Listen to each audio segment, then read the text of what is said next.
Hello everyone, welcome back to your own channel. आज हम करने जा रहे हैं आपकी worksheet number 12 assessment worksheet class 10th के लिए, सब्जेक्ट साइंस, हमारी डेट 29 नवंबर के लिए।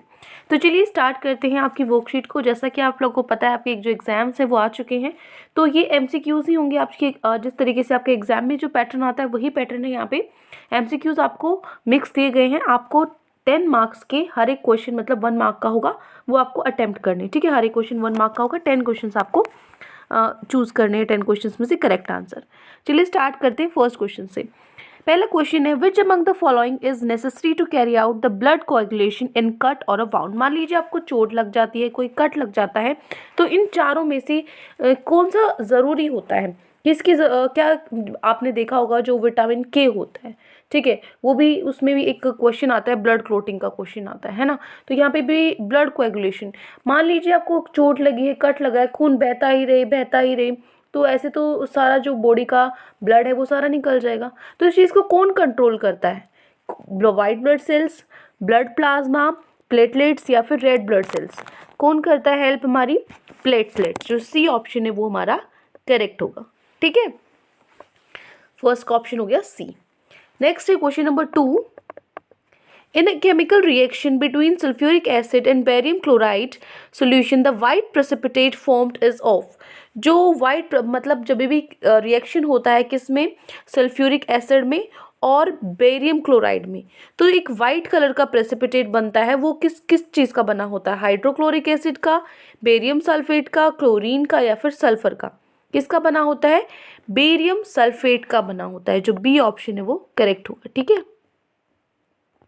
क्लियर?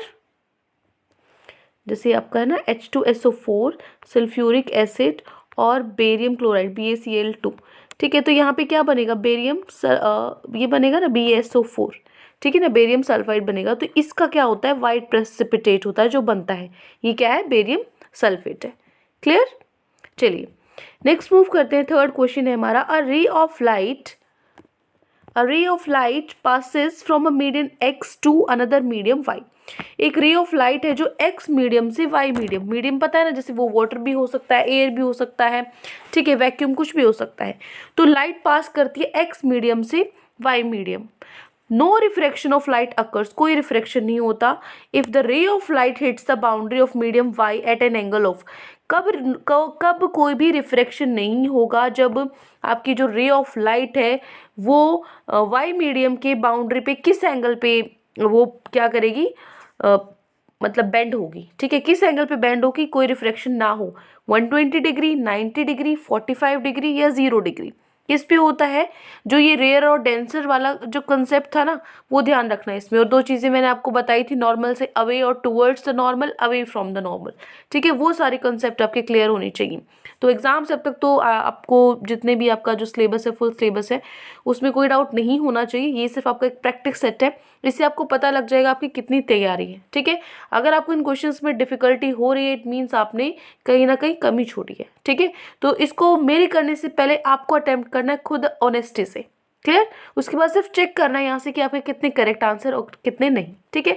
और जो बच्चे जितनी ऑनेस्टी से ये कर रहे हैं, मान लीजिए आपने अटेम्प्ट किए, तो एक बार मुझे ज़रूर बताना कि 10 में से आपके कितने क्वेश्चंस ठीक है। कमेंट सेक्शन में आप मुझे ज़रूर बताओगे, ठीक है, ताकि मुझे भी पता लगे कहाँ तक आपकी तैयारी है और कितनी ज़रूरत है आपको। चलिए, तो थर्ड ऑप्शन, जो थर्ड क्वेश्चन है उसका आंसर क्या हो जाएगा? डी जो ऑप्शन है 0 डिग्री, ठीक है। हो गए पहले 3 क्वेश्चंस। आगे चले, इनको रिमूव कर देती हूँ मैं। Next question number 4th। In given reaction Al2O3 aluminium oxide है प्लस NaOH सोडियम हाइड्रोक्साइड, क्या बनाता है? एक एलिमेंट है X है, ठीक है ना, कोई भी एलिमेंट X है प्लस H2O। तो ये जो एलिमेंट X है ना, ये बताना ये क्या होगा? NaAlO2, Na3Al, Na2O3 या NaL2O3? क्या होगा? X जो है वो क्या होगा? यहाँ से क्या फॉर्म होगा आपके पास? इधर से हमारे पास क्या होगा? Na, इधर से AlO2, ये हमारे पास फॉर्म होगा। कौन से ऑप्शन में है ये? फर्स्ट ऑप्शन में है। तो ए ऑप्शन है वो हमारा करेक्ट होगा, ठीक है ना। चलिए नेक्स्ट है question number 5। The enzymes pepsin and trypsin are secreted respectively by. जो एंजाइम्स हमारे पेप्सिन और ट्रिप्सिन, ये कौन सिक्रेट करता है? पेप्सिन को कौन सिक्रीट करता है और ट्रिप्सिन को कौन करता है? Stomach, pancreas, salivary gland and stomach, liver and pancreas, liver and salivary gland. कौन करता है? पेप्सिन को तो स्टमक करता है और ट्रिप्सिन को पैनक्रियाज करते हैं। तो कौन सा ऑप्शन सही होगा? जो ए ऑप्शन है, स्टमक एंड पैनक्रियाज। ठीक है, ए ऑप्शन हमारा करेक्ट होगा। क्लियर? नेक्स्ट है question number 6, which of the following phenomena occur when a small amount of acid is added to water? इनमें से कौन सा फिनोमिना होता है जब बहुत कम एक छोटा सा अमाउंट ऑफ जो एसिड है वो हमने वाटर में डाल दिया? क्या होगा? आयनाइजेशन, न्यूट्रलाइजेशन, डाइल्यूशन या फिर सॉल्ट फॉर्मेशन? क्या होगा? वाटर और एसिड हम मिक्स कर रहे हैं तो डाइल्यूशन तो चलो यहाँ होगा, डाइल्यूशन तो होता ही। डाइल्यूशन का मतलब ही क्या है?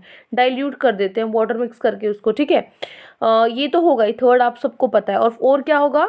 आयनाइजेशन होगा। ठीक है, तो फर्स्ट और थर्ड ऑप्शन किस में है? ए, बी, सी, डी। कौन से ऑप्शन में है 6 का? जो बी है ये हो जाएगा फर्स्ट और थर्ड ऑप्शन हमारा करेक्ट होगा, आयनाइजेशन एंड डाइल्यूशन। ठीक है, हो गया 4th, 5th और 6th क्वेश्चन। तो पहले 6 क्वेश्चन कंप्लीट हो गए हैं। नेक्स्ट क्वेश्चन पे मूव करते हैं हम। क्वेश्चन नंबर 7, और ये आपके लास्ट वाले क्वेश्चन हैं। ठीक है,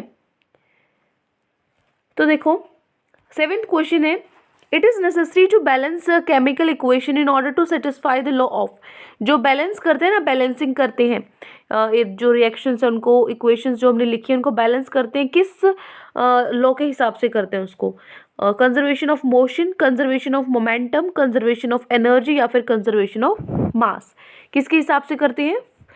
कंजर्वेशन ऑफ मास के हिसाब से, क्योंकि उसी में एटम से जो हम काउंट करते हैं लेफ्ट हैंड साइड और राइट हैंड साइड इक्वल होने चाहिए। ठीक है ना, तो कंजर्वेशन ऑफ मास हमने पढ़ा है, ये क्या होगा? Neither can be destroyed nor be created. ठीक है, नॉर क्रिएटेड नाइदर डिस्ट्रॉयड। तो कंजर्वेशन में सब में यही चीज़ आती है। ठीक है, तो यहाँ पे मास की बात हो रही है, तो दोनों तरफ राइट हैंड साइड और लेफ्ट हैंड साइड क्या होना चाहिए? इक्वल मास होना चाहिए। ठीक है, चलिए नेक्स्ट है question number 8, which position of the object will produce a magnified virtual image if a concave mirror of focal length 15 centimetre is being used? आपको बताना है पोजीशन क्या होनी चाहिए ऑब्जेक्ट की अगर हमें वर्चुअल मैग्नीफाइड इमेज चाहिए। मैग्नीफाइड क्या होगा? बड़ी इमेज चाहिए।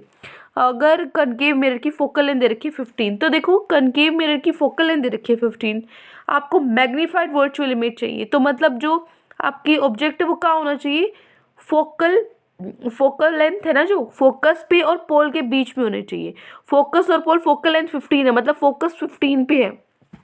ठीक है, ये पोल है, ये फोकल लेंथ मान लीजिए आपकी 15 पे है, तो इनके बीच में होनी चाहिए। ये 15 है तो इसके बीच में से कम होगा ना, 15 से कम होगा। 15 से कम कौन से ऑप्शन में है? ए है 10 सेंटीमीटर, बी 30 सेंटीमीटर, सी 20 और डी 35। कौन से ऑप्शन में है? ए ऑप्शन में 15 से कम 10 सेंटीमीटर। तो ए ऑप्शन हमारा करेक्ट हो जाएगा इस हिसाब से। ठीक है, नेक्स्ट है question number 9, blue colour of the sky is due to the phenomena of. जो ब्लू कलर है स्काई का वो किस वजह से है? Reflection of light, refraction of light, dispersion of light या फिर scattering of light? Blue colour किस वजह से होता है? स्कैटरिंग ऑफ लाइट, आपस में स्कैटर होने की वजह से जो कलर आपका स्काई का जो कलर है, कौन सी लाइट है? कौन सी लाइट स्कैटर होती है? जो सनलाइट है। ठीक है ना, तो स्कैटरिंग ऑफ लाइट की वजह से जो स्काई है वो हमें ब्लू दिखता है, तो डी ऑप्शन हमारा करेक्ट होगा। क्लियर?